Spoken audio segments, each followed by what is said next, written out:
ለማን ነው ስሙ ይቀጭኑ ልጅ ያላቀው አዎ ለሱ ሞዴስ ማስቀመጫ ቢሰጠው ነው ሴቶች ምን አሉ የወር አበባ አግዘናሉ ድምጽ ሆነን አሉ እና ዮኒ ማኛ ቁጭ በለ ያልክ ከምታወራ ና ተጫረት ቴዲ አዋሳ ምናልባት እድሉን በሰጥሽ ይቅርታት ያለሽ ኢትዮጵያን ህዝብ ለምንድን ነው ይቅርታ ስትሆኚ ልጅ ትወልጃለሽና ነገ ልጆችሽ ትምህርት ቤት ሲሄዱ አዶናይ አዲስ አበባ እያለ ብላክ ማርኬት ብር ይሰራ ነበር። ብላክ ማርኬት እንዴት ነው?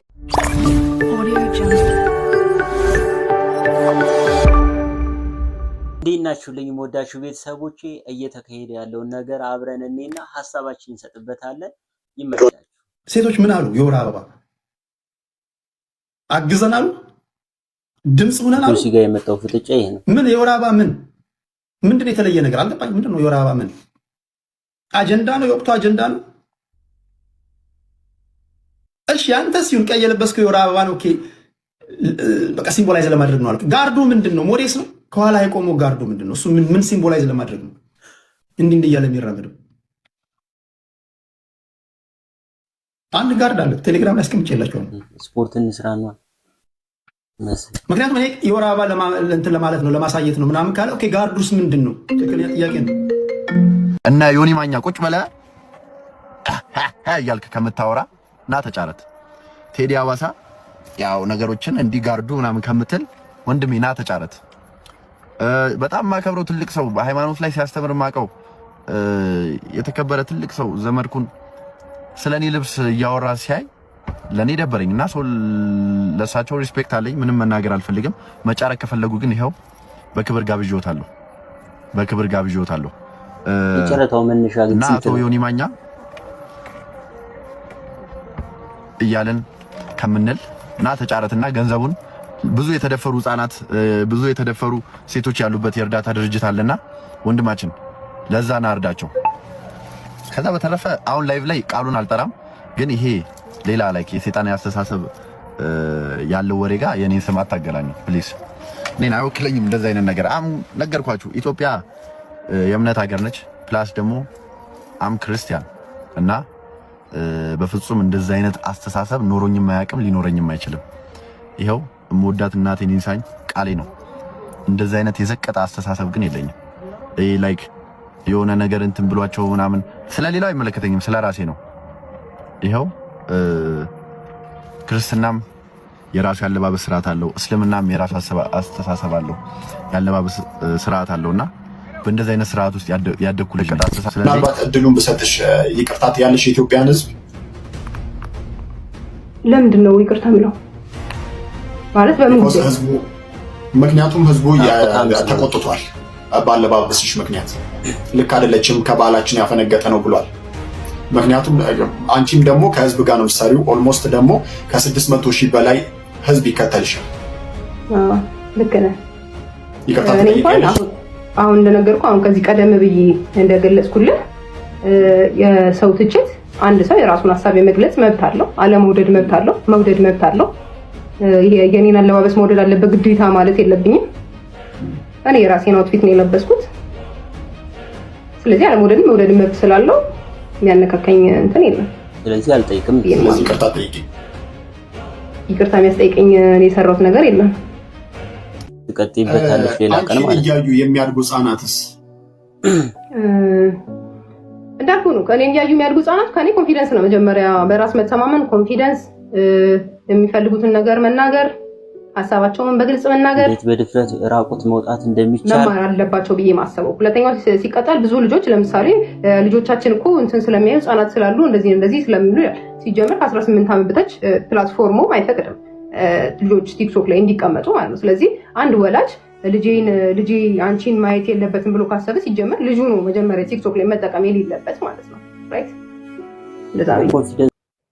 ስለዚህ እያልሽ ያለሽው መገላለጤ የኛም ባህልም ነው፣ ምንም ችግር የለውም እያልሽ ነው።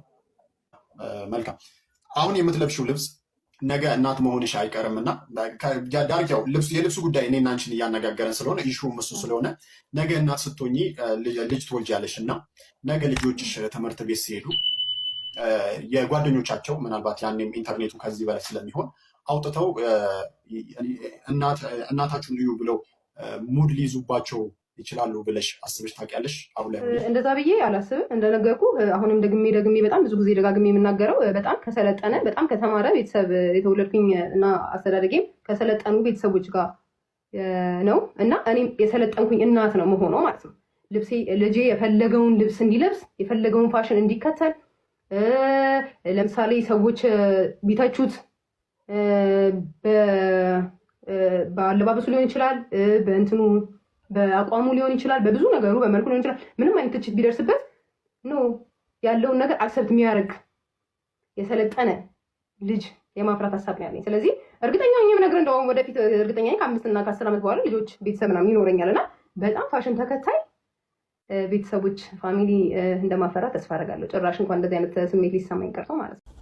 አዶናይ አዲስ አበባ እያለ ብላክ ማርኬት ብር ይሰራ ነበር። ብላክ ማርኬት እንዴት ነው የሚሰራ?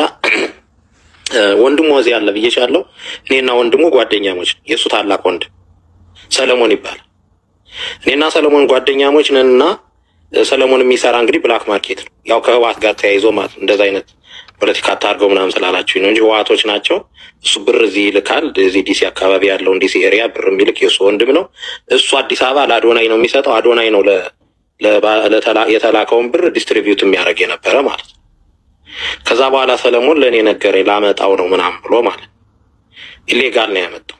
ያው እንዴት እንደሆነ እሱን አላውቅም፣ ብቻ በኢሌጋል ይዞት መጣ። ሲመጣ አግኝቼዋለሁ። አዶናይ እኔን አግኝቶኝ አውርተን እናውቃለን፣ ብዙ ቀን አውርተን።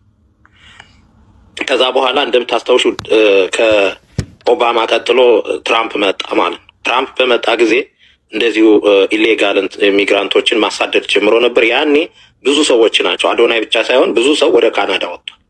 እዚህ ዋሽንግተን ዲሲ የነበሩ እኛ የምናውቃቸው ስማቸውን መጥራት የማልፈልጋቸው ብዙ ሰዎች ወደ ካናዳ ወጥተዋል። ከዚህ ወደ ኒውዮርክ እየሄዱ በኒውዮርክ እያደረጉ ወጥተዋል። እዛ ውስጥ አንዱ አዶናይ ያኔ ነው ትራምፕ ሲመረጥ ነው ወደ ካናዳ የሄደ ማለት።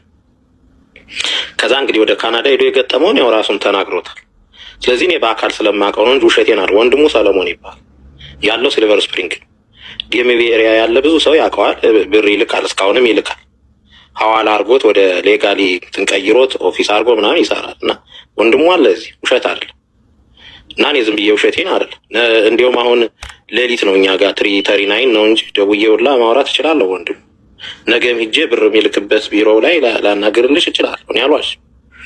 ዞሮ ግን ምንድን ነው በጥላቻ አይደለም፣ በምቀኝነትም አይደለም። ምንመቀኝ ብንል እኮ ብዙ ምንመቀኘው ሰው አለ። ይሄ ልጅ ግን በአቋራጭ ለማደግ ነው ተሯሩጦ ኢትዮጵያ ላይ እየተሯሯጠ ያለ በአቋራጭ ለማደግ ነው። እኛ እየተናገርን ያለ ይሄ ልጅ በልኩ ዝቅ ብሎ በልኩ ማለት በአቅሙ ሰርቶ መስራትን ለምዶ ህይወትን ለምዶ መኖር አለበት። በአቋራጭ በፕሮፓጋንዳ እንደዚህ ምንድን ነው በሚዲያ ተሰርቶለት ምናምን እዛ ላይ መውጣት የለበትም። አይመጥነውም። ይዞት የወጣው ወደ መድረክ ይዞት የቀረበው ደግሞ የማይመጥን ህዝብን የሚጎዳ ነው። ቅድም እንዳልኳችሁ በእጁ ክብሪት የተጫረ ክብሪት የጨበጠ አደገኛ ሰው ነው። ትውልድ ይበክላል። አይ እድሜያችሁ ማቻ አያረግም። እሱ 26 ነው፣ እናንተ 36 ናችሁ እና ትናገሩ እና ልጆቻችን የ20 ዓመት የ19 ዓመት ልጆች በአዶናይ ሲጠፉ ሴጋ ሲመቱ ትዳራቸውን ሲበትኑ በትምህርታቸው ሰነፍና ደነዝ ሲሆኑ ትምህርታቸውን አቋርጠው ጥለው ስደት ሲወጡ ሆምለስ ሲሆኑ ድራገስት ሲሆኑ ዝም ልንል? እንደዚህ የሚባል ነገር የለም። እኛ ዋሽተን ቢሆን እኮ ይሄ ልጅ እኮ ተንሰልስሎ ሄዶ ሁሉ ነገር ይበላል ብሎ እኮ አየር ኃይል ውስጥ ገብቶ እኮ አሁን አየር ኃይል ውስጥ እሱን ያስገቡት ሰዎች በህግ ተከሰው ምርመራ እየተጣራባቸው ነው። ይህን እኛ አይደለም ያልነው፣ የኢትዮጵያ መከላከያ ሰራዊት ኦፊሻሊ በመግለጫ አውጥቷል። ማን ያስገባው፣ እንዴት ገባ፣ ለምን ገባ የሚል ያስገቡት ሰዎች ምርመራ እየተጣራባቸው። ይህን እኛ አይደለም በስም ማጥፋት በጥላቻ አይደለም ያለው። ይሄን ያደረገበት ምክንያት ደግሞ ባለማወቁ ነው፣ ስለማያቀን ስላልተማረ ነው፣ ተሞክሮ ስለሌለው ነው፣ የህይወት ልምድ ስለሌለው በሮ ሄዶ እሳት ውስጥ ገባ። መከላከያ አየር ኃይል ውስጥ ገብቶ የአየር ኃይሎቹን አየር ኃይል ማለት እንግዲህ የሀገሪቱን ትልቁን ቦታ የሀገሪቱን ሉዓላዊነት ይጠብቃል የተባለውን ቡድን ነው ገብቶ ሰግጥ ያለው። መሰገጥ ምንድን ነው? ባይዘወይ ሰገጤ እኮ ጥሬ ቃሉ እኮ ደደብ ማለት እኮ ደደብ፣ አህያ፣ ያልሰለጠነ ደንቆሮ ማለት ነው። ስለዚህ ሰግጥ ማለት ደንቆሮውን ያገኘውን ግደል እያለው ነው። ያና አየር ኃይል እኮ ድሮን የተሸከመ ጀት የተሸከመ ሄሊኮፕተር የተሸከመ። እንግዲህ የአዶኒ ነገር አዲስ ነገሮች ከኋላ ታሪክ እየተመዘዙ መውጣት ጀምረዋል ማለት ነው። እውነት ይሁን ውሸት እኛ አናቅም፣ ግን አንድ ሰው ሲሳካለት ለምቀኝነትም ሊሆን ይችላል፣ ወይንም ደግሞ በዛ መንገድ አድርጎ ሳንቲም ለማግኘትም ሊሆን ይችላል። ብዙ ጉዶች መዘርዘር መተረካቸው መፈልፈላቸው አይቀርም እና ቤተሰቦች ግን እንደዚህ አይነት ነገር ሲወጣ አሁንም ወደፊት መቀጠሉ አይቀርምና እንደዚህ አይነቱን ነገር መቋቋም ያስፈልጋል ነው ምለው ለአዶናይ። ከዛ በተጨማሪ ደግሞ ራቁቷን የመጣችው ልጅ እጅግ ትችቶችን እየጎረፈባት ነው ያለው። ይቅርታ ጠይቂያለሽ አትጠይቂም ተብላ ነበር እንደሰማችሁት። አልጠይቅም እያለች ነው።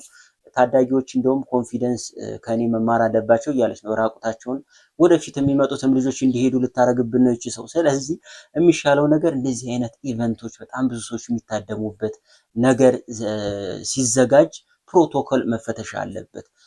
አንድ ሰው ምን አይነት ልብስ ለብሶ በቃ ጋጠ ወጥ የሆነ ልብስ የሚለብስ ሰው እስከ ጭራሹ እንዳይገባ መታገድ አለበት ብዬ ነው የማስበው። እንደ ሀሳብ የተሰማችሁን ነገር እናንተም ሀሳብ አስተያየቶቻችሁን ባለው ነገር ሁሉ መስጠት ትችላላችሁ። ወዳችሁ ቤተሰቦች የዛሬው ይሄን ይመስላል።